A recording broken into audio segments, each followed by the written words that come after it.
jugadoras. Somos los niños de cuarto y quinto de la Escola Las Ques de Monistrol de Caldes. Y hoy os explicaremos cómo se juega Glups. Es un juego muy enganchadizo, estamos enganchados. Se puede jugar de 2 a 6 jugadores y el juego no suele durar más de 20 minutos. Dentro de la caja encontraréis 3 figuras blancas, una redonda, una triangular y una cuadrada. Otra Megaglups. 3 botes de pintura rojo, azul y amarillo. 6 discos de puntuación y cartas. Para empezar a jugar tenemos todas las figuras en círculo y las cartas boca abajo.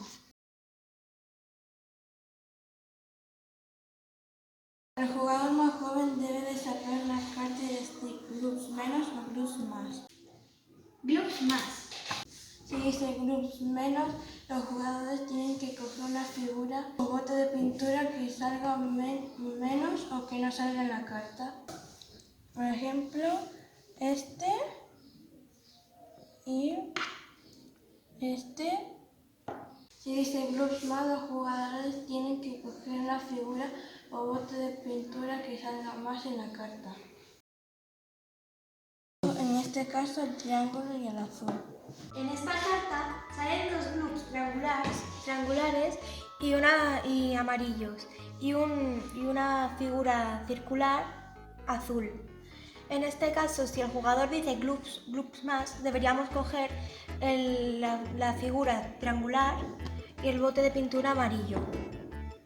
Y si el jugador dijera Glups menos, deberíamos coger la figura cuadrada y porque no sale en la carta. Y también el bote de pintura rojo.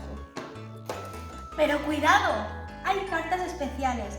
Si en una carta te salen lupas, debes coger todas las figuras posibles, sean las que sean. Y si en la carta sale el Megaglups multicolor, debes de coger rápidamente el Megaglups multicolor, que él te suma 3 puntos. ¿Queréis saber quién gana? Cada figura que consigas vale por 1 punto, a no ser que sea el Megaglups, como os he dicho antes. Si alguien se equivoca, se le resta 1 punto. Los puntos se van marcando en el disco de puntuación. Si sois de 2 a 3 jugadores, deberéis hacer 36 puntos. Si sois de 4 a 5 jugadores, deberéis hacer 24. Si sois 6 jugadores, deberéis hacer 18 puntos. Esperamos que lo habéis entendido todo y que lo paséis muy bien jugando a Glups. ¡Ah! Y esperad. Suscríbete al canal Cama Taronja, activa la campanita y dale a like y no a dislike.